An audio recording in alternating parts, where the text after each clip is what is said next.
Aqui, Natália Brasil, Rádio Roquete. Felipe, queria te perguntar o seguinte, o Flamengo teve um primeiro tempo impecável, 45 minutos de pressão, o Inter praticamente não viu a bola, mas o Flamengo volta para o segundo tempo diferente. E aí eu queria saber de você, porque acaba sendo uma certa característica do Flamengo ter um segundo tempo um pouco abaixo. E aí queria entender de você o que você acha que pode ter acontecido hoje nessa partida. Bom, primeiro tempo, ressaltar, excelente. Fizemos um grande primeiro tempo, o plano de jogo funcionou perfeitamente, tivemos muito volume, criamos muitas chances para fazer gol e, infelizmente, só fizemos um. Bom, ou felizmente, né? Mas fizemos um gol, fomos com uma vantagem e não voltou diferente, voltou igual, com a mesma formação. O Inter voltou diferente, mas é verdade que hoje eu acredito que muito tenha sido erros técnicos, individuais, aonde nos tiraram o domínio e o controle, tiveram que fazer nosso time correr, tivemos dificuldade de sair nessas transições, o time ficou mais espaçado, não conseguimos sair, tivemos dificuldades e cada vez que recuperávamos a bola éramos extremamente verticais, não tivemos essa paciência, não conseguimos nem montar nossa estrutura direito e no final das contas acabou que o time se partiu. Né? E de alguma forma não conseguimos reencontrar e nos organizarmos dentro do que foi o começo do segundo tempo e isso arrastou até o final. Em contrapartida, tivemos também chances no segundo tempo de fazer gols, mesmo sem o mesmo volume. Tivemos aí momentos de posse esporádicos, mas é verdade que caímos bastante o nosso nível. Também pelo resultado a favor, talvez, isso que vem acontecendo, essa queda no segundo tempo, são sempre quando o time está com um resultado favorável. Mas também, como eu repito, o Inter não criou chances, né, apenas na gente, e a gente teve mais chances claras de gol, infelizmente, ou felizmente. Fizemos 1-0 e vamos com uma certa vantagem pequena para a volta, mas não tem nada definido, está totalmente aberta e nós temos que voltar para o segundo jogo para vencer.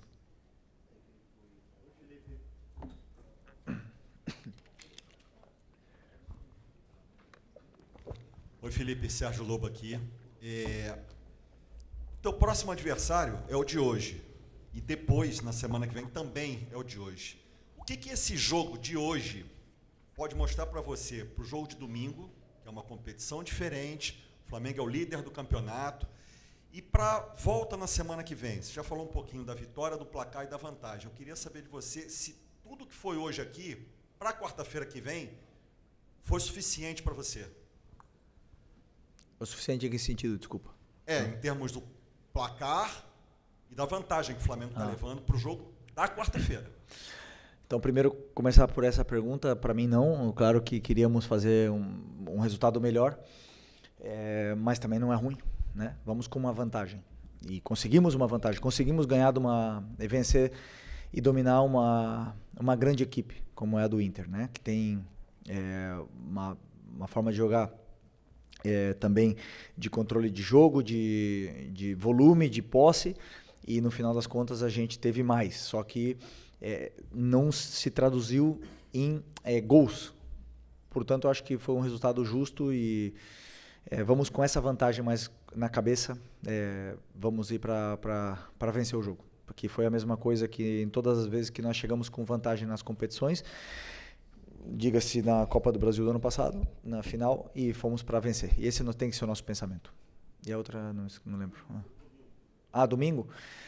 Bom, domingo, como você falou, temos esse jogo de domingo primeiro importantíssimo, onde o Campeonato Brasileiro, somos os líderes, como você disse, temos que tentar defender essa nossa colocação, e vamos ver como a gente prepara, quem se recupera bem para poder jogar domingo para poder, como eu falei, ir para vencer os dois jogos. Felipe, boa noite. Igor Siqueira, do UOL. Se eu não estou enganado, acho que desde que o Bruno Henrique se tornou réu lá na Justiça Comum e também veio a denúncia para ele aqui na Procuradoria do STJD, acho que você não comentou sobre, enfim, o assunto, mas o fato dele ter, agora formalmente ter sido acusado, ter agora um processo em curso no STJD, o que mudou, ou se é que mudou alguma coisa no tratamento que você tem cuidado com ele, enfim, dessa dinâmica de um caso de acusação de apostas, que é sério, ele não está envolvido no estelionato, mas foi pela manipulação. Como é que vocês estão gerindo essa questão de ter um jogador que está sob esse escrutínio agora no elenco, enfim, colocando para jogar também como capitão? Meu tratamento com ele é o mesmo, ele tem a presunção de inocência e até que não seja julgado, ele é inocente. Julgado e condenado, ele é inocente. Felipe, Eduardo Gabardo, da Rádio Gaúcha. O Roger, há pouco aqui, falou que trabalhou com as duas possibilidades de escalação do Flamengo, né? Ou o Pedro ou o Bruno Henrique, e quando saiu a escalação procurou ali fazer o ajuste necessário. O Inter era o que você imaginava em termos de escalação e também em termos de comportamento dentro de campo? E esse Inter do segundo tempo, como é que você pretende controlar lá em Porto Alegre? Era a escalação parecida com o que a gente esperava. No final das contas, vaza tudo lá e aqui, né? Então, não tem muito mistério enquanto a isso. Tentei segurar ao máximo a escalação do Bruno e foi puramente em plano de jogo em função do que eu acreditava que poderia encontrar no campo e como poderia explorar melhor o jogo contra o Inter, a entrada do Bruno e a saída do Pedro da equipe. Ainda tenho que analisar o jogo com calma, ver o que aconteceu, mas eu acredito que tem muito, além de ter mérito do Inter, tem muito demérito nosso nessa nossa queda do segundo tempo. Acho que tem muita coisa nossa mesmo, de detalhes micro para corrigir, para a gente poder sair dessa pressão que o Inter fez no segundo tempo. Felipe, Raiza Simplício aqui da Gol Brasil e da revista Placar. Você falou sobre essa queda de rendimento no segundo tempo, até você citou a questão de demérito também do Flamengo. Eu queria levar isso para um pouco mais amplo e juntar os últimos jogos, né? O Flamengo tem feito um tempo muito bom e um outro tempo nem tão bom assim. Eu queria entender contigo se você entende que ainda falta encontrar esse equilíbrio nos dois tempos, ou se de fato é só mérito do adversário. E eu sei que com as contratações, com como é a torcida do Flamengo, sempre espera um Flamengo que faça mais gols, né? E recentemente o Flamengo tem até vencido jogos, mas não tem conseguido esse placar mais elástico, fazer mais gols, ganhar de uma diferença maior, digamos assim. Você acredita que o Flamengo pode chegar ainda nesse patamar de vencer os jogos com mais tranquilidade, ou pela competitividade desse momento da temporada não é algo tão fácil assim? O Campeonato Brasileiro e a Libertadores, mas principalmente o Campeonato Brasileiro, é o campeonato mais competitivo do mundo. Para mim é muito difícil jogar, muito difícil. O problema são as expectativas, né, que se geram em função do adversário que pisa no Maracanã. Todo mundo acha que vai ser goleada, e não é fácil. Vimos o Santos vencendo o líder, até o vice-líder Cruzeiro no outro dia. Não sei que outro time também roubou pontos, o próprio Mirassol, que empatou com o Palmeiras fora. Ceará, então, o Ceará acho que venceu o Santos, o Cruzeiro também, foi. Então, não tem jogo fácil no Brasil. Agora, querer ganhar e golear todos os jogos é uma coisa totalmente irreal, não existe. É claro que existe algumas super equipes no mundo que conseguem fazer um campeonato extraordinário assim, mas no final das contas o Campeonato Brasileiro é muito competitivo, existem muitas coisas que fazem a equipe oscilar, muitos fatores externos que fazem a equipe oscilar, como viagem, lesões, o adversário principalmente. Então, claro que ganhar não é fácil. Eu valorizo cada vitória, mesmo que seja de 1-0, valorizo muito e espero que o torcedor também. Não me lembro o que tu falou no começo já. Sobre o equilíbrio dos dois tempos. O Flamengo tem É assim, difícil diagnosticar, porque eu também acho que são vários fatores, né?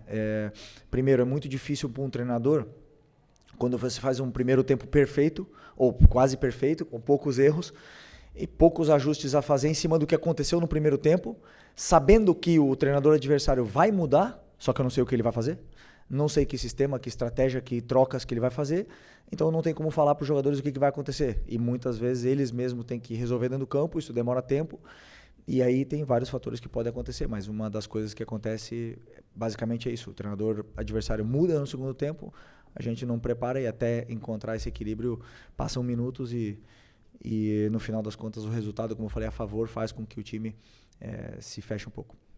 Pessoal, vocês são muitos, queria pedir para vocês fazerem, cada um fazer uma pergunta, tá? Senão vai tirar de outro. Felipe aqui, Thiago Lemos, GE, boa noite, parabéns pela vitória. Hoje, enfim, a gente viu a torcida estava com muita expectativa de ver a estreia do Carrascal, ele entrou na reta final, queria te pedir para você fizesse uma avaliação do que você viu dele nessas primeiras impressões, você sentiu que ele estava um pouco nervoso? Obrigado. Bom, um jogador que a gente já viu que tem muita qualidade, um trato com a bola muito refinado. Verdade que entrou num momento do jogo onde nosso time não estava dominando, não estava sendo favorável para ele, e ele acabou saindo também um pouco mais da posição que a gente pensou desde o começo para ele, e porque talvez por querer também mostrar a qualidade que ele tem, ele acabou perdendo bastante a posição e não gerando as situações que a gente imaginava para que pudesse ser mais determinante, né? Então, temos um jogador com muito talento aí no nosso elenco, vamos lapidar para ele poder virar ídolo da torcida nesses anos aí que vem pela frente. Felipe, aqui, Simon Ledo, do Coluna do Fla. Hoje foi a 40ª vitória sua, né, sob o comando do Flamengo. E a gente viu que, como você não pôde contar com a Arrascaeta, conseguiu encaixar muito bem o time no primeiro tempo ali, usando o Luiz Araújo, Plata, né, revezando algumas posições. Você acha que a gente pode esperar esse time mais vezes em campo sem o Arrascaeta? Ou o Arrascaeta volta já na próxima partida? Sempre penso em função do que eu imagino para um plano de jogo e o que o adversário nos vai proporcionar dificuldades para a gente atacar. Então, se em algum momento o Arrascaeta já ficou no banco e essa dupla que jogou hoje, que Bruno e Plata jogaram na final da Supercopa, por exemplo, fizeram um jogo extraordinário, jogaram juntos. Tem uma relação socioafetiva muito boa entre eles, eles se procuram muito, se entendem muito bem e não existe ninguém insubstituível. Agora, nós estamos falando do que é provavelmente, do lado do Caio Jorge, esse ano, o melhor jogador do Brasil, né, que é o Arrascaeta. Então, estamos falando de um craque diferenciado, que temos que tentar tirar o máximo de rendimento dele e deixar ele sempre fresco para poder performar da forma que ele está performando. Felipe Gil, Rádio Superando Gigantes Esporte, boa noite, parabéns pela vitória. Felipe, conversando com os torcedores na parte externa do Maracanã, eu percebi que muitos se preocupam com o Flamengo, quando vê um Flamengo que joga muito horizontal, às vezes está depois do campo ali com a bola, mas recua para o meio, depois volta para o Rossi, né? Muita gente meio que falando isso, eu percebi, hoje já de algum tempo já vem falando. E hoje eu percebi um Flamengo mais agudo, um Flamengo que você com certeza treinou para isso, né? Bolas mais longas. E quando o Flamengo vem assim, eu vejo um time muito mais perigoso e também mais veloz, né? Porque eu acho que um Flamengo, com a qualidade de jogadores que tem, saindo com uma certa rapidez, pode surpreender o adversário. Então, a minha pergunta está dentro desse contexto. Você acha que o Flamengo que você quer é um Flamengo mais veloz ou mais cadenciado mesmo, como você tem trabalhado? Obrigado. Boa pergunta. Eu penso sempre no que são as características dos jogadores que eu tenho. E não posso pedir velocidade para jogadores que não são velozes, né? Então, dependendo dos jogadores que estão no campo ou que eu tenho disponível, ou que eu tenho pensado para um plano de jogo determinado, a gente faz o plano de jogo. Então, eu sempre penso em potencializar as características dos jogadores que eu tenho na equipe, né? Então, por exemplo, se eu tenho o Arrascaeta, que é um jogador de bola no pé, de jogar entre linhas, de girar, de se associar, eu não posso pedir para ele ficar atacando o espaço, porque eu vou tirar a característica dele e eu vou matar ele depois para fazer outras coisas. Então, eu adapto sempre o que são as características dos jogadores para o modelo de jogo. E em função da pergunta que você começou a falar sobre a preocupação do torcedor, eu entendo, mas o jogo, os espaços estão onde o adversário nos concede o espaço. Se o adversário não concede espaço por dentro, nós não vamos entrar por dentro. Nós temos que circular a bola de lado a lado e de uma forma que talvez o torcedor goste menos, que é em U. Se o adversário espera dentro da área, não tenha espaço para atacar. Não vamos poder atacar espaço. É outro tipo de jogo. Então, nosso time sempre vai jogar nosso time, todos, vão jogar em função dos espaços que o adversário nos conceda. Ninguém consegue marcar tudo, então eu sempre penso o futebol dessa forma. Boa noite, Felipe. Aqui, Sidão Marinho da Litoral News.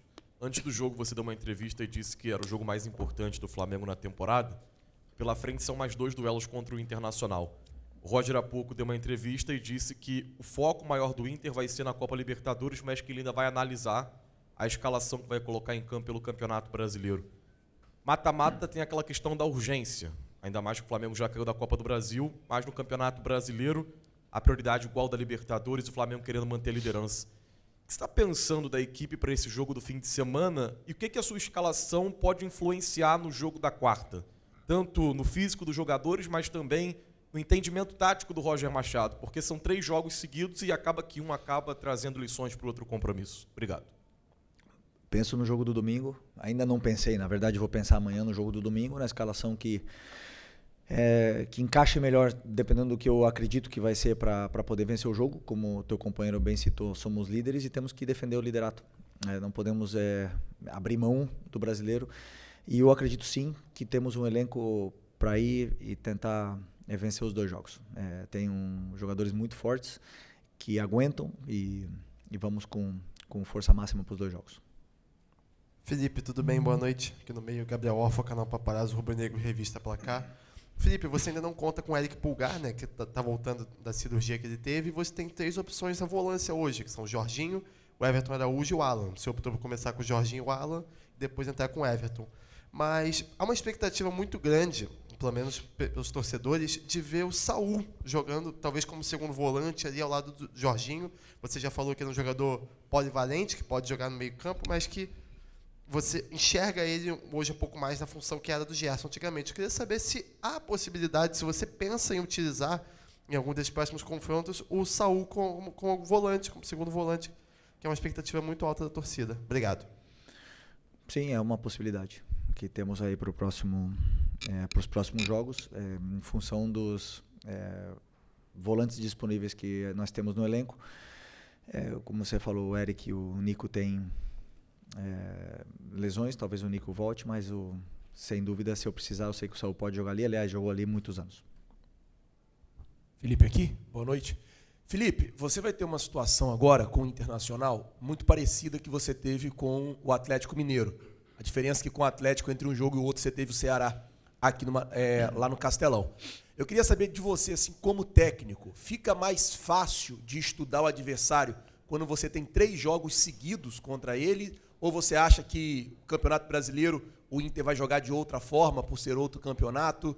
E na Libertadores, semana que vem, óbvio que eles vão ter que sair por conta do resultado. Queria que você falasse um pouco sobre isso, assim, na sua posição de ter que estudar o adversário 3 jogos seguidos. Obrigado. Bom, o adversário está absolutamente estudado, tanto o Atlético Mineiro como o Inter.